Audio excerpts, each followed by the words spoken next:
Bismillahirrahmanirrahim. Assalamualaikum warahmatullahi wabarakatuh. Waalaikumsalam warahmatullahi wabarakatuh. Kita mulai aja ya, sudah jam 9, Bapak Ibu semuanya. Baik, Bismillahirrahmanirrahim. Alhamdulillahirrahmanirrahim. Wassalatu wassalamu ala rasulillah wa ala puji dan syukur kita aturkan kehadirat Allah Subhanahu wa Ta'ala yang telah memberikan rahmatnya dan sehingga kita bisa pulang di acara MKS pada hari ini dalam keadaan sehat walafiat. Perkenalkan, saya Ujang Jalil. Saya akan sebagai moderator pada MKS pada hari ini. Pada hari ini ada 4 materi yang akan memberikan penjelasan dan wawasannya. Yang pertama ada Pak Ada. Pak Ada sudah siap ya, Pak Ada? Oke, Pak Ada sudah siap. Ya, Pak Ujang. Ya, yang kedua ada Pak Rijal Pratama. Pak Rijal sudah siap? Pak Rijal ini belum ada. Oke, nanti nyusul mungkin ya. Kemudian pemateri ketiga ada Ibu Dewi. Ada Bu Dewi. Assalamualaikum Bu Dewi. Belum ada ya. Dan yang terakhir nanti ada Ibu Yoke. Baik, untuk mengefektifkan waktu, mungkin kita akan lanjutkan ke pemateri yang pertama, yaitu Bapak Ada. Pak Ada sudah siap ya? Insya Allah, Pak Ujang. Maka Pak Ada, waktu dan layar dipersilakan. Baik. Bismillahirrahmanirrahim. Assalamualaikum warahmatullahi wabarakatuh. Waalaikumsalam. Semoga sudah terlihat ya, Pak Ujang. Sudah Pak, sudah ya. Baik, Bapak dan Ibu, izinkan saya coba berbagi nih. Ini kali ini saya akan menyampaikan terkait bagaimana memaknai data pemeriksaan laboratorium kesehatan masyarakat ini ya. Terutama dikaitkan bagaimana agar kita bisa mengadvokasi nih, merubah data dari hasil pemeriksaan laboratorium ini menjadi informasi kesehatan masyarakat gitu ya. Tema ini jujur terinspirasi, teridekan dari aktivitas belakangan ini saya ikut timnya Pak Adi terkait integrasi data gitu ya. Di situ banyak hal yang bisa kita ambil hikmah tuh bagi diri saya sendiri, banyak belajar, banyak memaknai, dan semoga ini apa yang kita lakukan nih dari sisi fungsi Labkesmas ini bisa kita termaknai dengan maksimal gitu ya.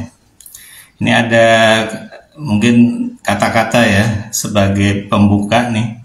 Jadi kalau diibaratkan tuh, kalau boleh saya sampaikan bahwa data itu seperti minyak baru ya, tapi justru informasi itu sendiri adalah bahan bakar yang dimurnikan gitu ya. Jadi lebih tinggi derajatnya, dan itu akan jadi aksi ya kalau ini dimaknai dengan betul untuk terkait bagaimana kita aksi peningkatan kesehatan masyarakat gitu ya.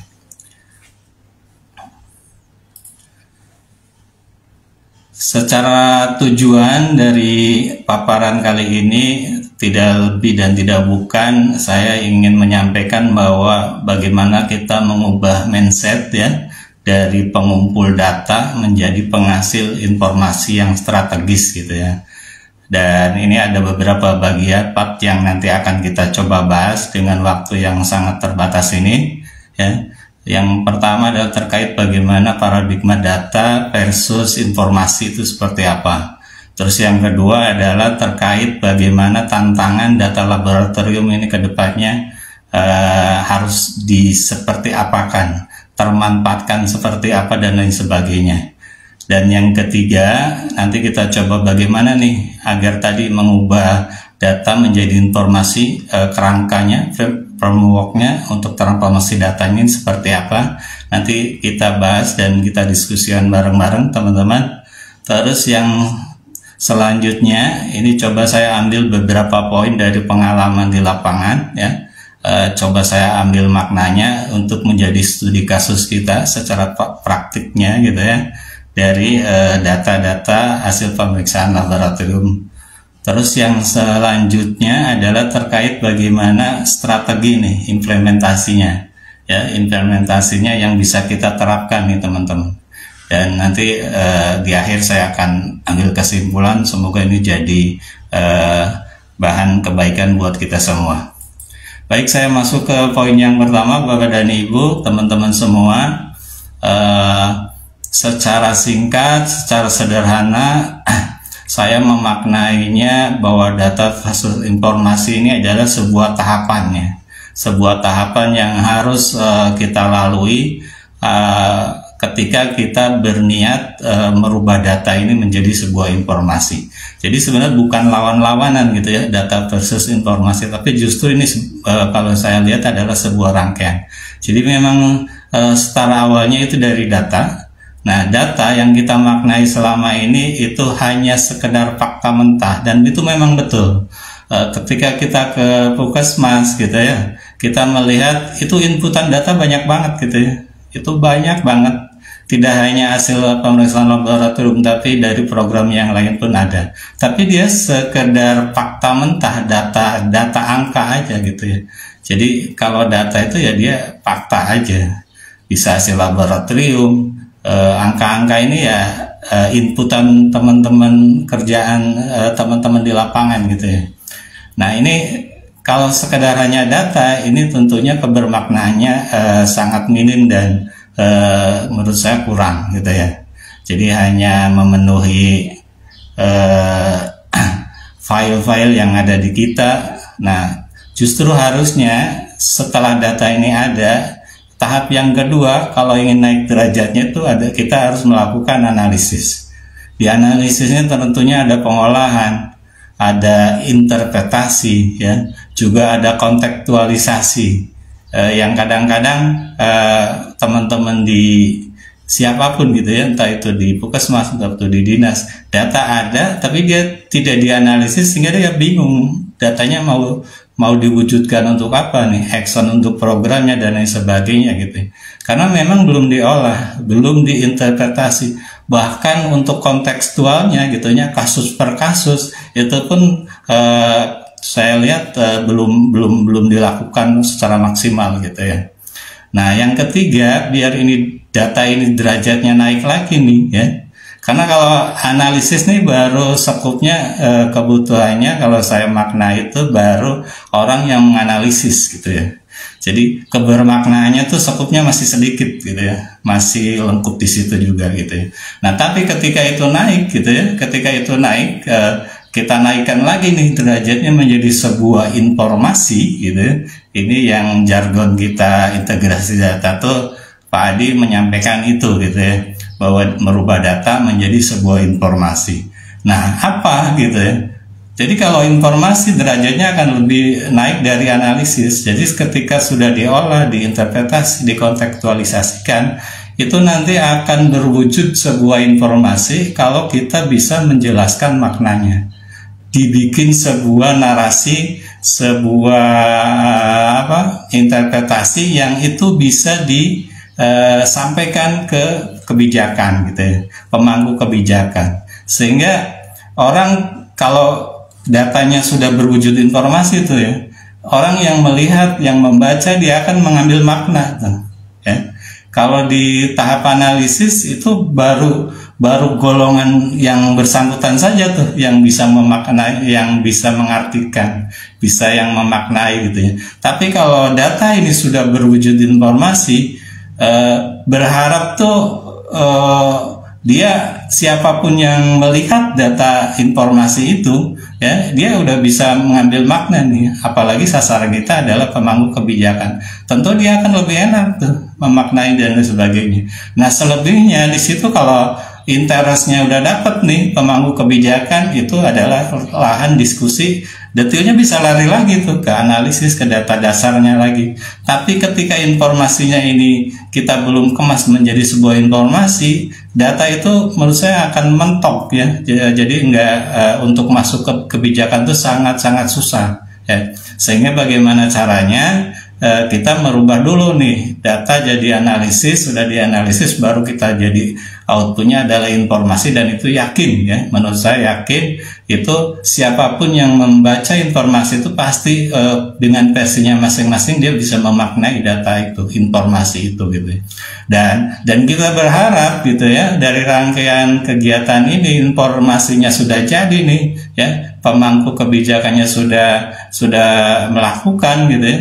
Itu untuk aksi terakhir tuh justru goalnya adalah aksi. Justru itu nanti dapat tuh, ini intervensinya mau seperti apa nih, program kebijakannya mau seperti apa nih kalau kondisinya seperti ini gitu.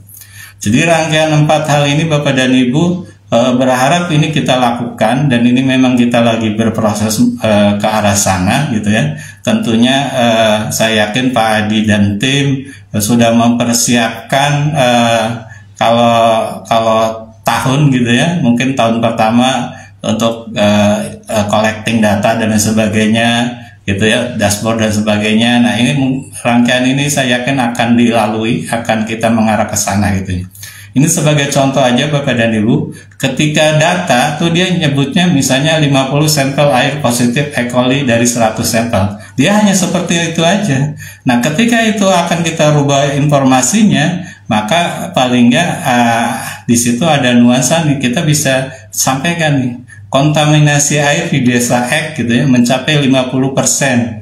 Meningkat 25 dari bulan lalu, memerlukan intervensi segera pada sistem sanitasi.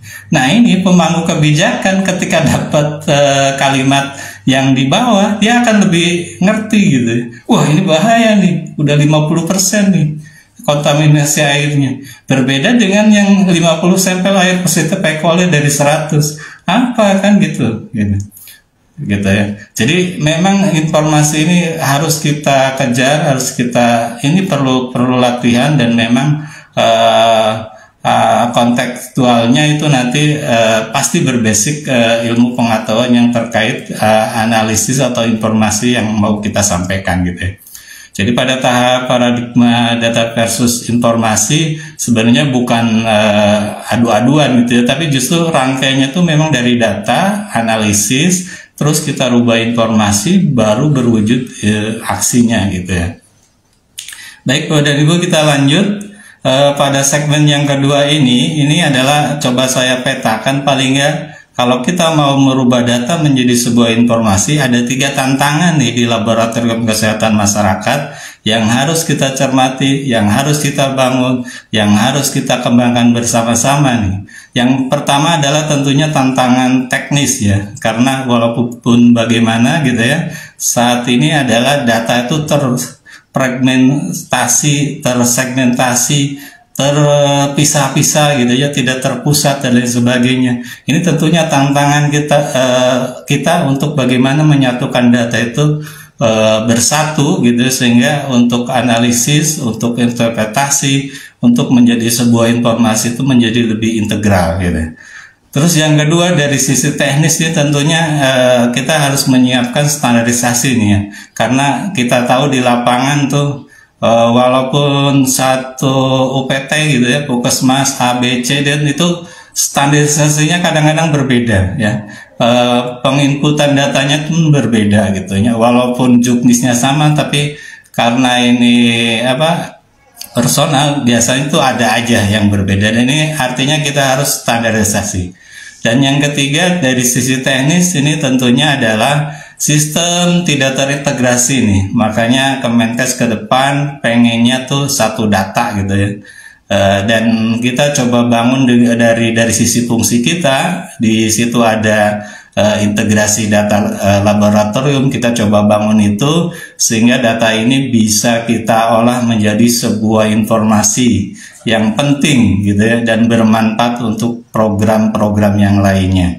Dan tentunya dari sisi teknis ini juga pasti nih, secara kualitas data ini bervariasi, sehingga kita harus membuat standar.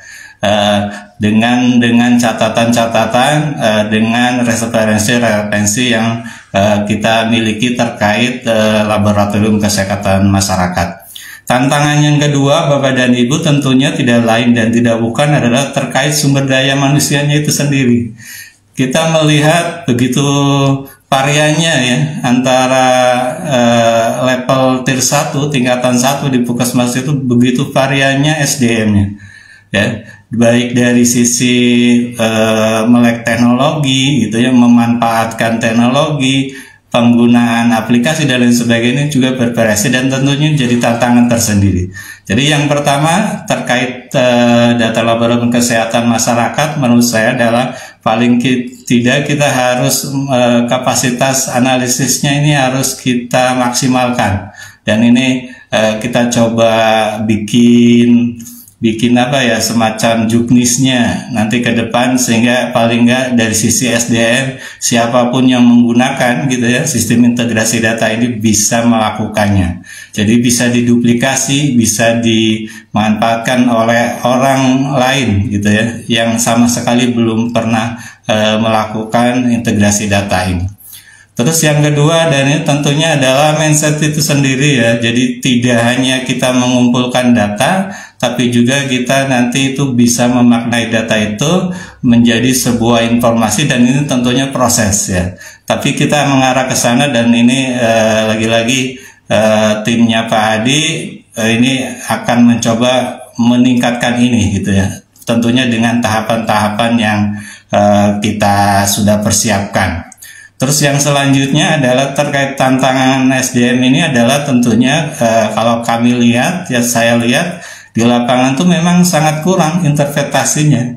Jadi selama ini data hanya baru sekedar data gitu ya. Dan ini tantangan secara SDM. Dan tentunya juga kalau kami lihat, saya lihat di lapangan tuh komunikasi data ini lemah ya. Artinya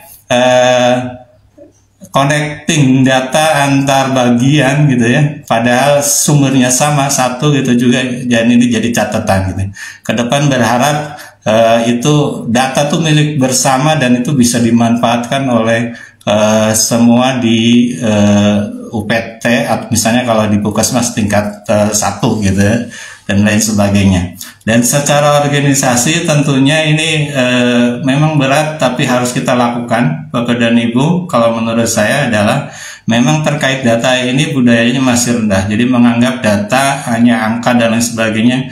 Padahal kalau kita maknai lebih dalam, coba kita belajar lebih banyak gitu, itu saya yakin banyak hal-hal yang bisa terbuka. Justru permasalahan teman-teman di lapangan justru sebenarnya kalau ini bisa dibedah gitu ya, bisa didiskusikan lebih lanjut, ternyata solusinya ada gitu dari data yang dia kumpulkan. Dan yang kedua dari organisasi ini yang nyata banget ya Bapak dan Ibu. Jadi silo departemen mental ini atau silo departemen, jadi data-data itu masih perbagian, tersegmentasi ya, belum boro-boro untuk saling cross data untuk memanfaatkan itu, jadi masih disimpan masing-masing gitu. Dan ini kerja secara organisasi ini harusnya bisa terbangun, dibukakan gitu ya, kesadaran bahwa ternyata ini harusnya data ini bisa, karena kalau dimaknai, saya sering berseloroh bahwa teman-teman baik di Puskesmas maupun di dinas itu di program itu pasti tujuannya sama, ingin menyehatkan wilayah kerjanya ya, dengan tugas fungsi sesuai bidangnya masing-masing. Nah ini sayangnya ini belum disatukan gitu ya. Dan yang terakhir tentunya prioritas berbeda juga ini jadi catatan di organisasi, bagaimana prioritasnya yang berbeda-beda tadi ya, walaupun bidangnya beda-beda tapi goalnya kan sama. Nah ini menyatukan ini tentunya perlu tantangan dari organisasi. Dan yang selanjutnya tentunya adalah keterbatasan dari sumber daya yang ada di masing-masing organisasi itu gitu ya. Nah kalau kita lihat di kondisi seperti ini kan ini bahaya nih ya. Kita sebenarnya memiliki banyak data gitu ya, tetapi miskin informasi untuk pengambilan keputusan. Nah ini yang jargon yang harus kita sampaikan ke mereka sehingga mereka sadar mereka mau membenahi nih ya dari manajemen data yang ada di wilayah kerjanya masing-masing. Baik Bapak dan Ibu, saya lanjutkan ke poin yang ketiga. Ini kerangka yang coba saya tawarkan, dan ini saya lihat sebenarnya sudah terkonsep oleh Pak Adi tahapan-tahapan ini dan sedang kita bangun ya. Jadi yang pertama adalah data collecting, ini pengumpulan data berkualitas dengan standar yang jelas ya. Dan ini memang tahap awal ini yang rada-rada melelahkan ya, karena memang tadi dasar kualitas datanya yang berbeda ya, baik sisi penulisan maupun penginputan dan lain sebagainya, dan ini harus kita satukan karena sebenarnya objeknya tuh sama gitu ya. Dan tahap kedua adalah cleaning, validasi, standarisasi, dan ini sedang kita lakukan tim manajemen data gitu. Ini rangkaiannya sudah 1-2 ini sudah dilakukan. Nah yang ketiga ini walaupun masih dikit-dikit tipis-tipis tapi udah kita lakukan nih kontekstualisasinya ya. Kita bikin semacam dashboard kecil-kecilan di masing tingkatan gitu ya. Ini tentunya memang belum berkembang ya ke depan. Kontekstualisasi itu memang analisisnya tuh harus dikaitkan dengan faktor epidemiologinya, geografisnya, sosial gitu ya. Dan ini catatan sendiri, dan saya berharap nanti bisa kolaborasi nih, karena memang yang punya kepentingan ya, kalau saya lihat itu adalah teman-teman program gitu.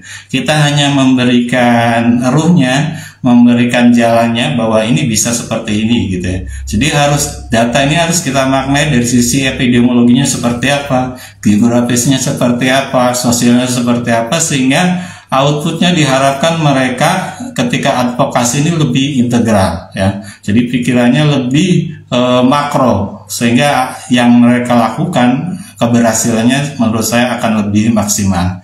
Dan yang keempat, tadi di awal juga sudah saya sampaikan, memang harus dikomunikasikan ya. Sini bisa berupa visualisasi ataupun berupa narasi yang berharap secara mudah dipahami oleh pengambil keputusan gitu ya. Dan ini tahapan yang akan dibangun oleh tim manajemen data Labkesmas Pangandaran juga ya.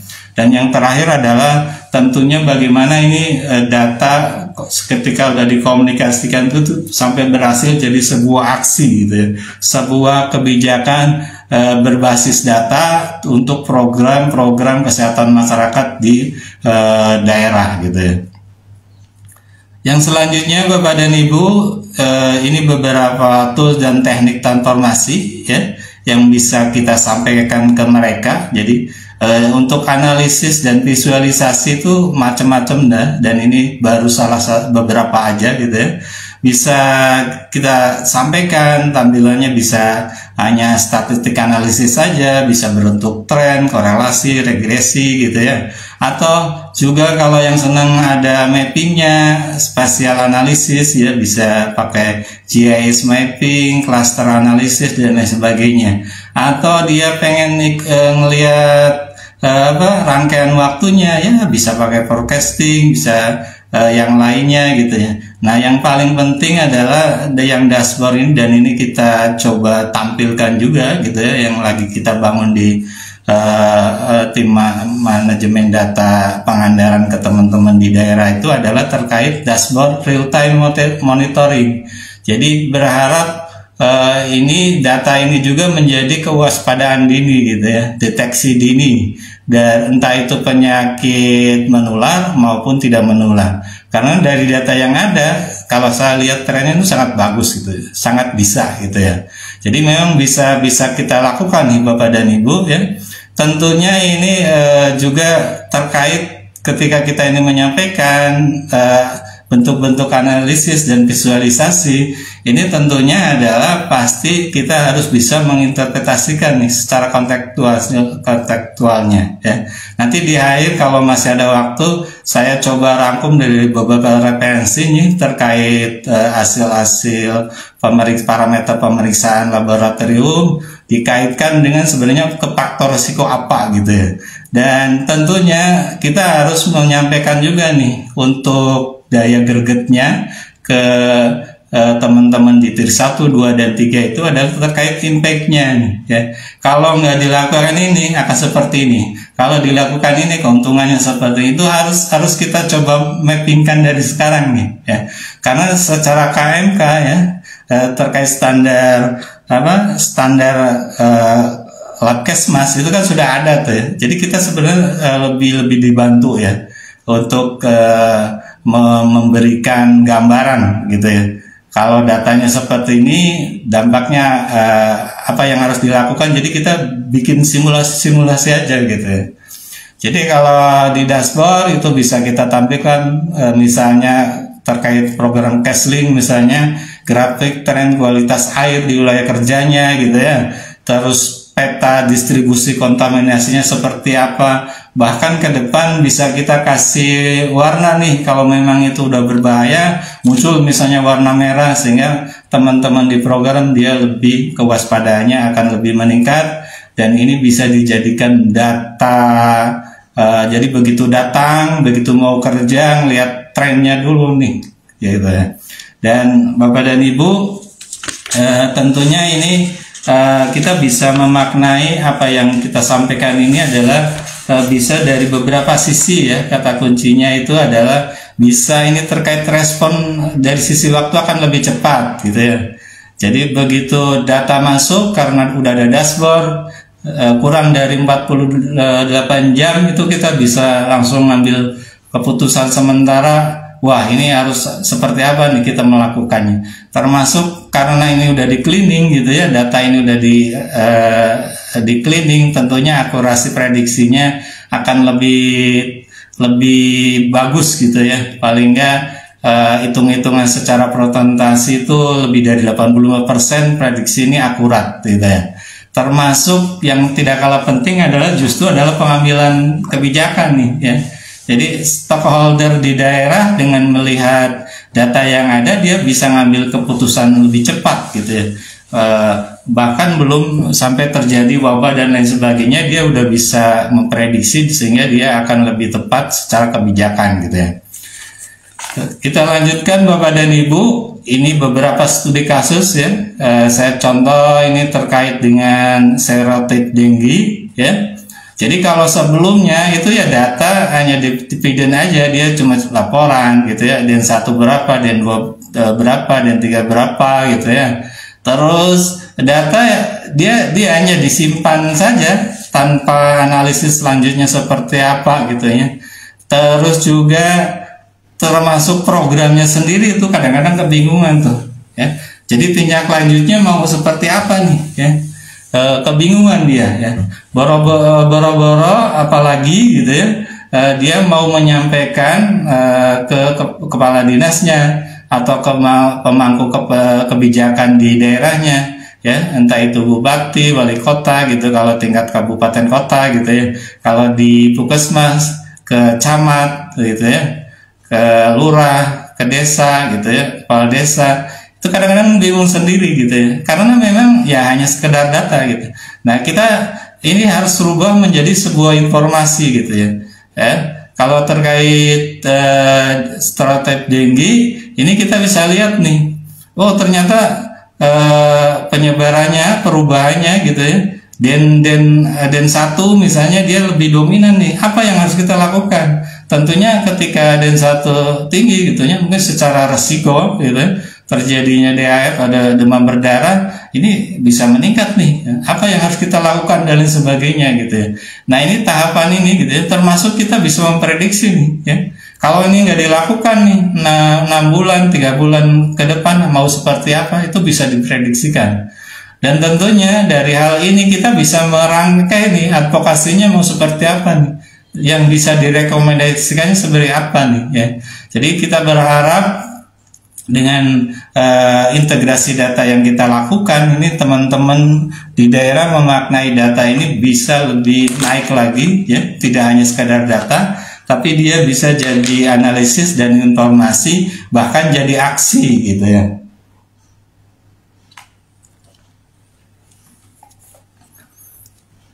Ini kalau kita bermain angka, tentunya melihat ini kita bisa lihat nih CPR-nya berarti berapa gitu ya penurunannya, terus kalau diprediksikan, terus respon cepatnya ketika kita ini maknai tentunya akan lebih cepat ya, karena ini kan tadi di depan disampaikan dengan data ini kita berharap adalah dari sisi waktu itu real time gitu ya, dan datanya memang aktual terakhir gitu per hari ini gitu ya.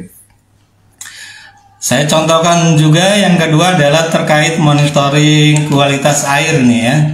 Ini ceritanya deskripsikan gitu ya, dongengnya gitu ya. Di suatu daerah ada peningkatan kasus diare di 3 kecamatan. Nah, ketika kita cross check data yang masuk dari lab itu ternyata di situ E. coli ya, ada coliform juga, ada pH-nya, ada data turbidity. Nah, tentunya data-data ini kan bisa kita maknai, kita analisis nih. Oh, ternyata ketika kita lakukan secara analisis spasial nih, tergambar tuh dari data lab yang ada tuh. Oh, ternyata klaster kontaminasinya tuh yang dominan dia di hulu sungai gitu ya, dari kasus diare di 3 kecamatan itu. Nah, terus kita menghubungkan juga nih dengan korelasi dengan lokasi MCK-nya seperti apa, termasuk di perubahan musimnya kita masuk gitu ya. Nah, dari sini kita bisa sampaikan nih, kontaminasi air bersumber dari 2 titik pencemaran, utamanya yang ada di hulu ya, dan berdampak pada 15.000 penduduk. Nah, rekomendasi seperti ini kebijakan akan lebih senang gitu, sehingga actionnya gitu ya, advokasinya dia akan lebih cepat, bisa lakukan cepat relokasi MCK gitu ya, instalasi sistem filtrasi komunal kita bikin gitu ya, termasuk edukasi nih promkesnya, PABS-nya tingkatkan untuk 12 desa gitu ya, termasuk yang terakhir adalah bagaimana kita menyikapi perubahan iklim gitu ya dengan berbasis cuaca untuk kasus-kasus seperti ini gitu ya. Terus yang selanjutnya Bapak dan Ibu, paling nggak settingan waktunya 5 menit lagi. Baik, cuman berapa set lagi? Settingannya, strateginya memang ada 3 Bapak dan Ibu. Yang cepat, menengah, sama jangka panjang. Dan ini beberapa, dan ini tahun ini yang kita integrasi data ini yang cepat dan menengah ini sudah dibangun ya.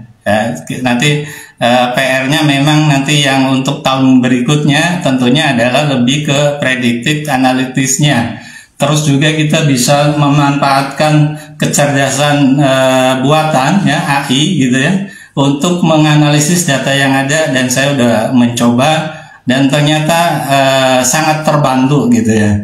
Sehingga apa kuncinya, kritikal yang sebagai kuncinya Bapak dan Ibu adalah paling nggak leadership ini, dukungan kepemimpinan ini sangat penting. Makanya polanya Pak Adi adalah meyakinkan dulu kepala dinasnya gitu ya, baru kita action untuk ke bawahnya gitu. Terus yang kedua, mau tidak mau ini pembelajaran yang harus kita bangun juga harus terus menerus nih ya. Dan yang ketiga adalah tentunya bagaimana kita memanfaatkan tim lintas fungsi di program itu, dan yang terakhir adalah bagaimana kita memberdayakan memanfaatkan teknologi yang ada. Sebagai kesimpulan Bapak dan Ibu, jadi memang mau tidak mau nih ya, poin utama yang harus kita bangun adalah bagaimana paradigma ini kita bergeser ya, dari pengumpul data menjadi penghasil inteligensi. Terus juga bagaimana kita menciptakan nilai dari data, analisis, konteks menjadi aksi gitu ya.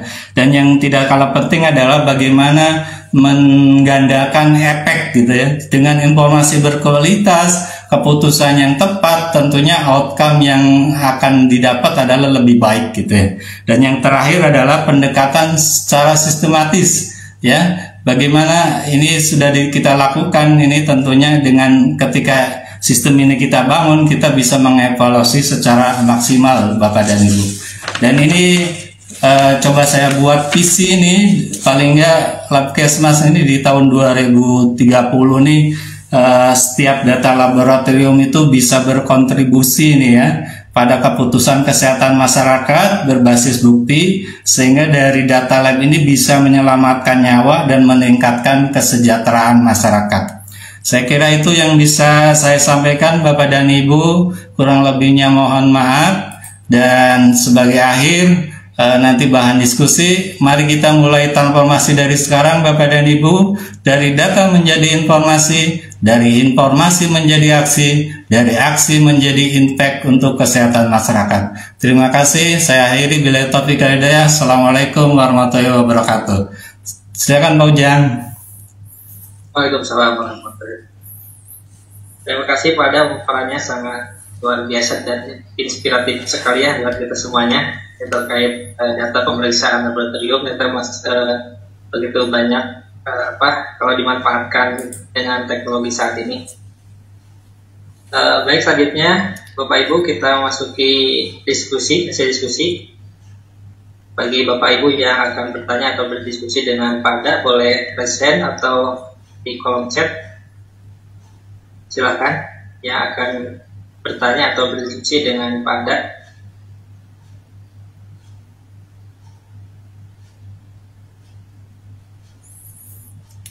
Oke, sambil menunggu, izinkan saya Pak Ujang. Saya udah bikin ini ya, ngerangkum dari beberapa referensi.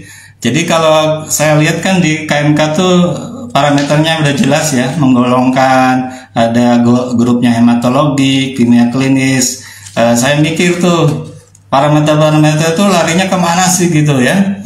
Dia terhadap faktor resikonya kemana gitu larinya gitu ya. Dan ini udah saya coba rangkum gitu ya. Ternyata penyakit kardiovaskuler itu terkait parameternya kolesterol total, LDL, HDL, trigliserida, tekanan darah dan seterusnya gitu ya. Bahkan saya karena di awal dari diskusi yang ada dengan Pak Adi dan teman-teman itu kita advokasi ke depannya itu adalah justru kita bisa memikirkan untuk bentuknya apa gitu. Ketika data ini besar gitu ya, saya udah menyusun tabel yang kedua. Semoga ini masih kelihatan ya, Pak Ujang. Tabel yang kedua, ya ini udah saya tambahkan. Dia pencetusnya apa gitu ya.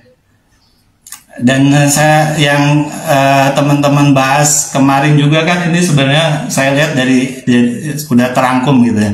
Jadi kalau darah tinggi, kolesterol tinggi itu sebenarnya penyebabnya apa, pencetusannya apa gitu. Terus apa yang dari sisi medis yang harus kita lakukan gitu ya, pengendaliannya dan lain sebagainya. Sampai bentuk advokasinya ini paling nggak ini jadi ide nanti untuk ke teman-teman tier 1 gitu ya, ketika dia logmin, logbul dan lain sebagainya, ini bisa jadi inspirasi ke mereka. Silakan kalau ada ya, Pak Ujang yang bertanya. Silakan Bapak Ibu. Apakah ada yang bertanya atau mau berdiskusi ini terkait apa yang sudah dipaparkan oleh Pak Anda?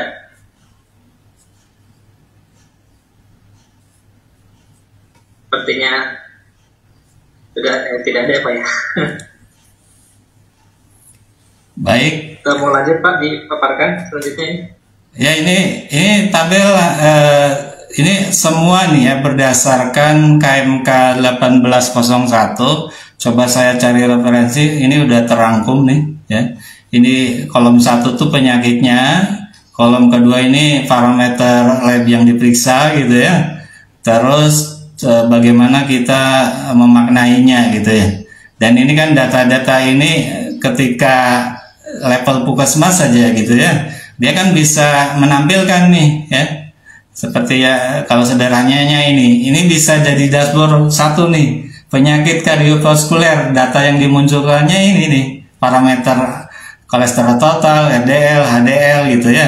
Ini satu tabel, ini enak banget nih kalau saya nyoba-nyoba nih ya, sehingga nanti bisa diskusi juga dengan dokter nih, mereka tuh ya, dengan dokter. Terus program diabetes ini kan bisa jadi ke program apa gitu nanti ya. Termasuk ini kan banyak juga yang terkait penyakit tidak menular juga ya, tidak hanya penyakit menular ya, gitu ya. Nah ini terkait infeksi ya, tuberkulosis, malaria, demam berdarah. Coba saya golongkan dari sisi itu gitu ya. Dan ini ada nih parameternya di pemeriksaan lab kita. Ini kan enak banget nih, dipanggil aja nih data BTA-TB, TCM-TB dia lari ke tuberkulosis gitu. Yang malaria dia kan baru pemeriksaan satu gitu ya, tidak masalah langsung gitu. Yang DBD dia kan ada 3 tuh, ada NS1, IgM, IgG gitu ya. Itu golongkan aja, panggilkan gitu. Dan ini tentunya tahap ini saya yakin dan saya sudah pernah diskusi dengan Pak Adi, ini akan kita sampaikan next ketika data ini udah rapi gitu ya. Sudah ini mungkin latihan bagaimana interpretasi bahasanya. Kalau kemarin kita simulasi tuh interpretasi lebih lanjutnya tuh ini Pak Ujang dan teman-teman semua.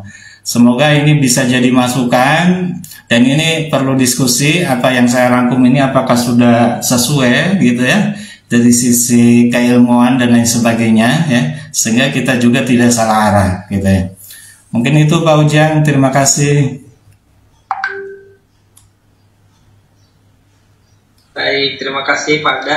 Ini sangat bermanfaat tentunya, ini bagian-bagian yang sudah tadi disampaikan. Mungkin nanti terkait integrasi data ke depannya Pak ya? Iya, betul. Teman-teman, Bapak Ibu, apakah ada yang bertanya? Ini ada waktu kurang lebih 5 menit lagi. Apakah tidak ada? Oke, sepertinya tidak ada Pak. Baik. Saya simpulkan saja. Terima kasih Pak Adam. Ya, terima kasih Pak Ujang dan teman-teman. Mohon maaf bila ada hal yang tidak berkenan. Terima kasih. Assalamualaikum warahmatullahi wabarakatuh.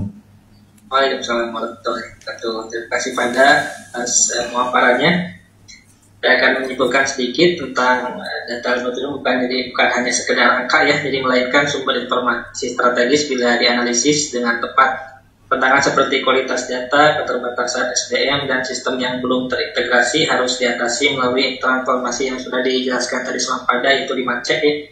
Collect, clean, contextualize, communication, terus catalyze. Jadi dengan pendekatan ini dapat berubah menjadi informasi bermakna yang mendorong aksi nyata, yang akan berbasis bukti dan berdampak positif pada kesehatan masyarakat. Baik, untuk pemateri selanjutnya yaitu Pak Rijal. Pak Rijal sudah